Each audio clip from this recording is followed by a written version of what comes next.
ouverture prochaine de banques publiques algériennes en France. L'ambassadeur d'Algérie en France, Salah Lebdioui, a annoncé que le projet de l'ouverture des filiales de banques publiques algériennes en France est en étude. Dans un entretien paru ce jeudi 6 août sur le site francophone TSA, Salah Lebdioui rappelle les avantages accordés par les autorités algériennes aux Algériens de la diaspora notamment, en matière économique. L'ambassadeur d'Algérie en France a informé que le projet d'ouverture de filiales de banques publiques algériennes en France est à l'étude. Il souligne les efforts déployés par les services consulaires et ceux de l'ambassade en vue du renforcement de la relation de nos compatriotes établis en France avec la mère patrie.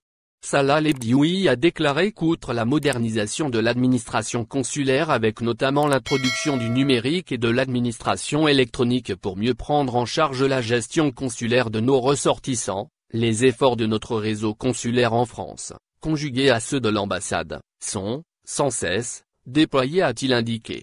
Le diplomate algérien souligne le soutien des autorités algériennes aux membres de la communauté nationale à l'étranger pour l'émergence d'un mouvement associatif représentatif et dynamique. En matière économique, plusieurs mesures ont été prises pour accompagner les Algériens résidant à l'étranger souhaitant créer des micro-entreprises en Algérie.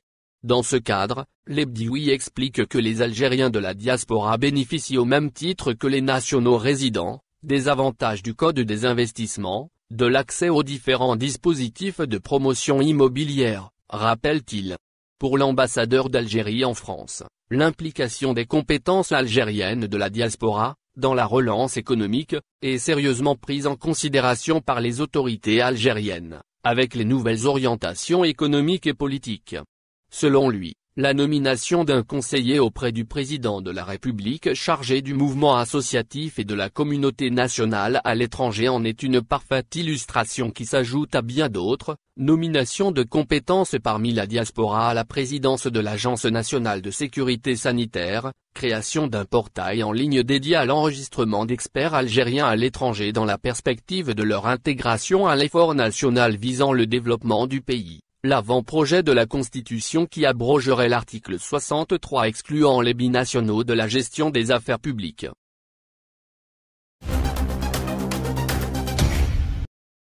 Rejet de la demande de liberté provisoire de Khalida Toumi. La défense compte saisir le chef de l'État.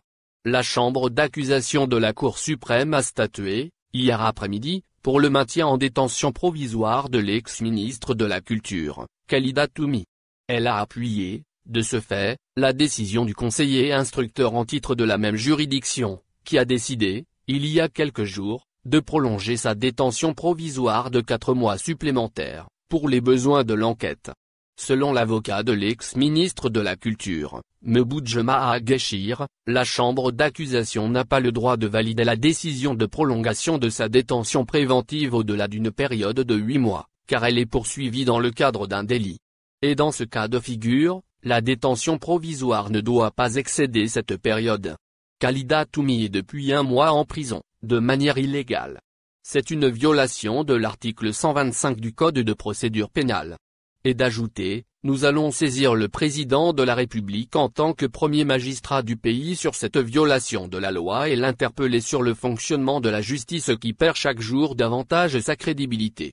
L'ancienne ministre a été placée sous mandat de dépôt le 4 novembre 2019 à la prison d'El Arak, à l'issue d'une longue audition par le magistrat instructeur de la Cour suprême.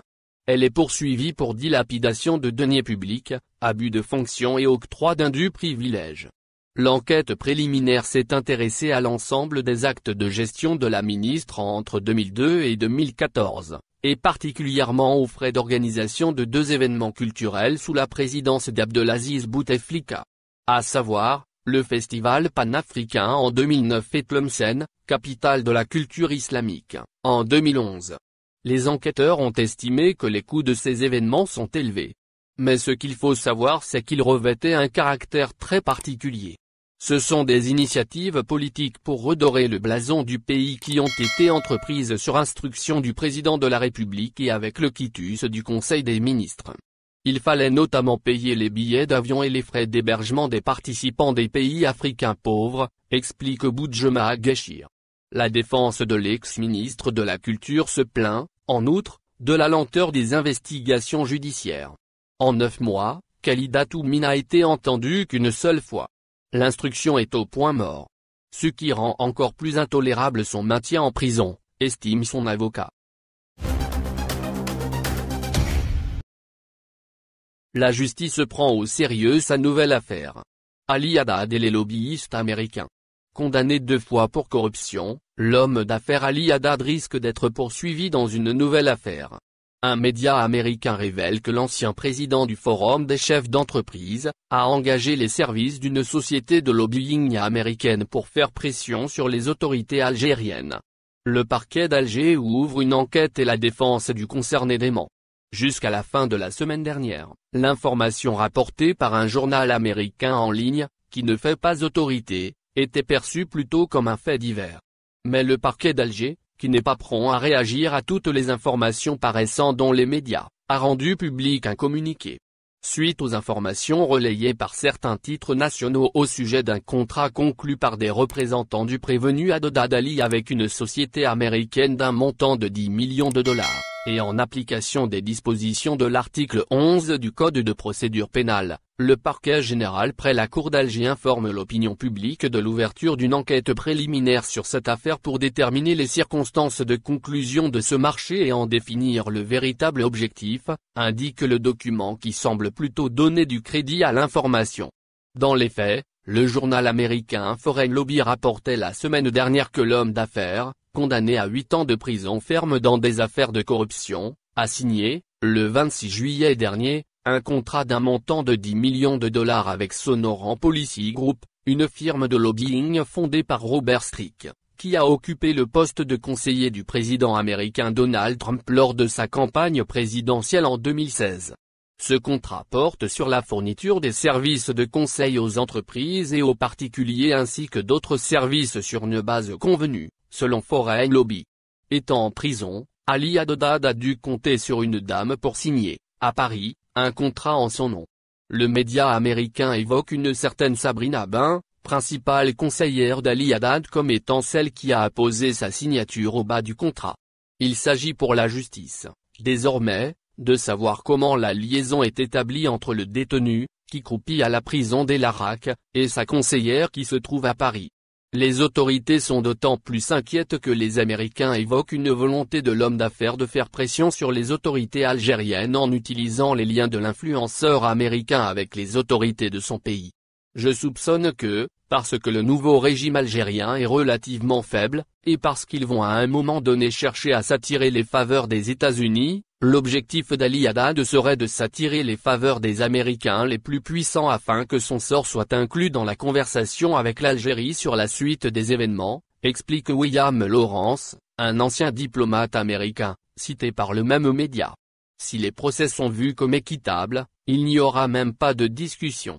Mais si les procès sont considérés comme inéquitables, avec une opération de nettoyage sans vrai nettoyage, alors une réévaluation de l'affaire Haddad ferait partie de ce processus.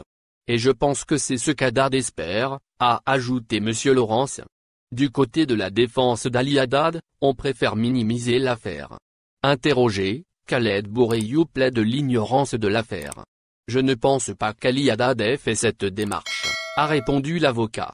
À mon avis, l'information n'est pas vraie, surtout qu'elle n'a pas été rapportée par des médias américains sérieux, a-t-il simplement commenté. Dis-nous ce que vous pensez et laissez vos avis dans un commentaire. Abonnez-vous et partagez la vidéo. Merci pour votre attention, et n'oubliez pas de rejoindre la communauté Actuel Info, ça fait plaisir de vous voir un nouveau membre.